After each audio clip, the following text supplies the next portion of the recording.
That's right, nearly a week searching for Ricardo Bass and no luck. We're actually working to find out more about the officer that threw the punch, but the open records request that we sent to the city of Decatur was denied very quickly. You can see all of this snow on the ground. It just started snowing a little bit about 20 minutes ago again, and even though it looks like snow, it looks like a winter wonderland. This is ice. Calls in our state about ivermectin poisoning is on track to triple this year. I've been here since earlier this morning, but that incident happened much earlier, around 2:30 a.m.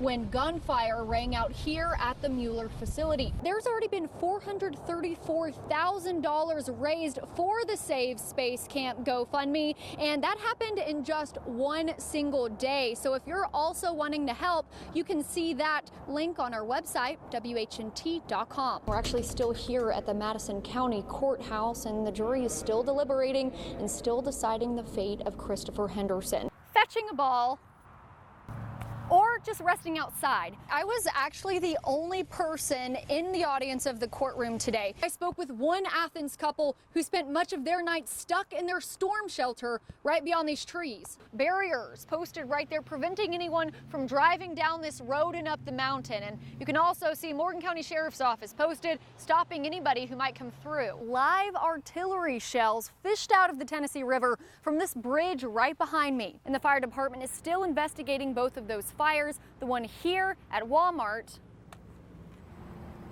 and here at Michael's. Now, training for the Olympics is one thing, and training for the Olympics in the middle of a pandemic is on a completely different level. And that's the thing with MPS. The only difference between Brandon and I is one missing enzyme. Isn't that right, Brandon? Hey, Diddy, come dance with us. In Lawrence County, Lauren Harksen, WHNT News 19. Well, Greg, I'm actually here where that tragic shooting happened, right behind Southgate Mall. Of course, it looks a lot different this evening. You can see balloons, flowers, plenty of signs, all in remembrance of Sergeant Nick Reisner. Now, according to Muscle Shoals Police, it all started Friday afternoon when the shooting suspect was driving a vehicle on Avalon Avenue in Muscle Shoals. That suspect, Brian Lansing Martin, who you see on your screen now, police say he got into an argument with his passenger, 58-year-old William Clare Mealback Jr. According to a family member, the two were roommates. During the argument, police say Martin shot Mealback and then threw his body out of the vehicle. Police say Martin then stole another vehicle. After witnesses were able to provide a description of the stolen vehicle, officers with the Sheffield Police Department located Martin behind Southgate Mall. According to authorities, Martin started firing his gun at the officers, hitting two of them. One of those officers, Sergeant Reisner, was killed. The other officer who was hit is Lieutenant Max Dodson, who has since been released from the hospital. Brian Lansing Martin was also shot during the exchange, but he remains in stable condition. We reached out to the Alabama Law Enforcement Agency, who is conducting the investigation, on an update, but we have yet to hear back. We asked about body camera footage as well as surveillance video from around the area. Now, I mentioned Martin was released from jail, having served only roughly a third of the time he was sentenced to. Well, News 19 has been looking into his background, and we'll have reaction from the state's top law enforcement officer in just a few minutes. Live in Colbert County, Lauren Harksen, News 19. Jerry, the state arguing today Blakely should serve time in jail to help deter other public officials from committing similar crimes, while the defense says jail time is not needed because Blakely has simply suffered enough. Now, in addition to Mike Blakely himself, 4 different people spoke on his behalf this morning, including his son and former Chief Justice Sue Bell Cobb. Many of them saying Mike Blakely is the only victim in this crime, and he's already lost his job, retirement, reputation, and dignity. Before giving her sentence, Judge Pamela Bashab said she appreciates the arguments from both sides and acknowledged it's been a, quote, long and challenging case for the court system. Then the sentence, 36 months jail time for each count, but it will be served concurrently, meaning at the same time. Then 2 years probation. Blakely and his defense have 42 days to appeal, and lead defense attorney Robert Tootin says that's exactly what they plan to do.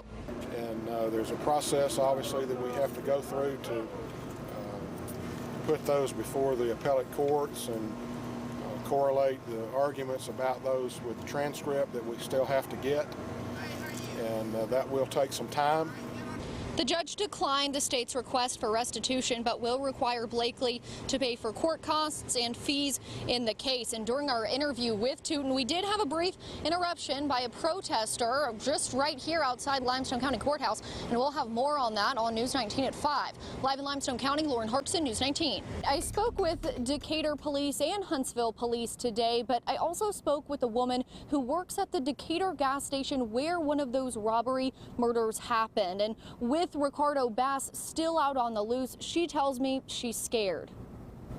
3 shots at Pump 2, resulting in the death of a customer of the Wavaho gas station on Wilson Street in Decatur. That's what a worker told News 19 Wednesday. Though she didn't want to go on camera, she repeated several times that she was scared. The suspect on the run? Ricardo Bass. He's wanted in Decatur, of course, because of the shooting situation that happened on Thursday. Huntsville police have also connected him to a fatal shooting that happened earlier that morning. It all started Thursday morning in Huntsville when a call came in around 5:50 a.m. of a dead body found on McVeigh Street. It was later confirmed the victim, Jeffrey Cardin, was robbed before being killed by a gunshot wound. Huntsville Police Department told News 19 that Cardin was picking up a co-worker for work when the incident unfolded. Then only a few hours later, in Decatur, another robbery shooting. Around 6:20 a.m., Decatur police responded to the Wavaho gas station. There, officers found a man, dead from gunshot wounds, later to be identified as Mark Nicholson. Investigators say the shooting stemmed from a robbery. A Wavaho employee tells News 19 Bass walked around the food market, seeming like he was going to buy something, before leaving, walking up to Nicholson at Pump 2 to get money, before shooting 3 times. She described seeing all of this on surveillance footage. Video that Huntsville police later saw and identified the suspect in both homicides as 40-year-old Ricardo Bass. The U.S. Marshal Service is offering a $5,000 reward for anybody with information leading to his arrest. Irene Cardenas-Martinez with Decatur Police says those tips are crucial.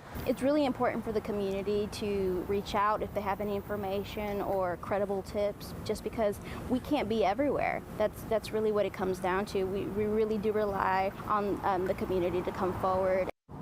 And I'm told Bass is still believed to be in the North Alabama area, but he's also considered to be armed and dangerous. So if you see him, do not approach. Instead, call Decatur Police, Huntsville Police, or 911. Live in Decatur, Lauren Harksen, News 19.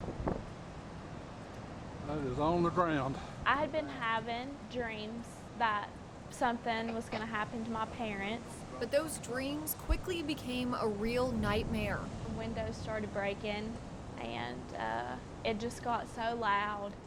And I can remember my family saying, you know, this is it. Like, if something happens to us, like, we're together. I just had a gut feeling that we were all going to die.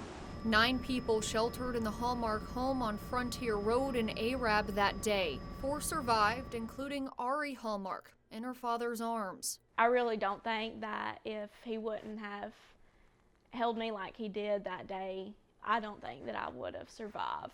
I had extensive damage to my lungs from where he had held me so tight. The tornado threw her 200 yards from the home, leaving her with a fractured skull, a broken collarbone, and a broken arm. She spent 5 days in the hospital. I don't think I would have made it alive if it weren't for him.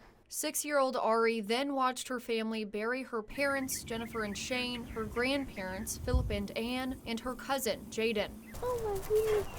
She is now 16 years old. Her maternal grandmother, Susan Garmany, officially adopted her. The two live in the house her father finished building less than 2 weeks before his death. I'm extremely thankful for her. She has made my life 10 times easier. Ari is also an Arab High sophomore, a competitive cheerleader,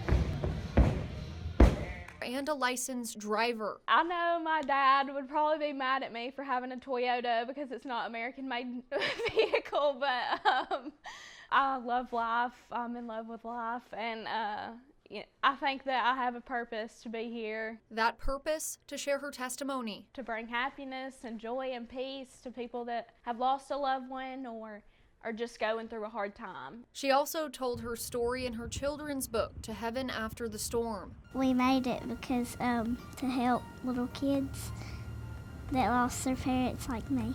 Proceeds from the book benefit orphans and grieving children. Dude To help other kids. like the survivors of the Sandy Hook shooting. It's still a big part of my life. And of course, I truly believe that your parents are watching you do all of this and making these big strides in your life. What do you think they're thinking when they see you do this? I think my parents would be extremely proud of the person that I'm becoming. A lot of people tell me that I'm just like my mom. I can see myself in her.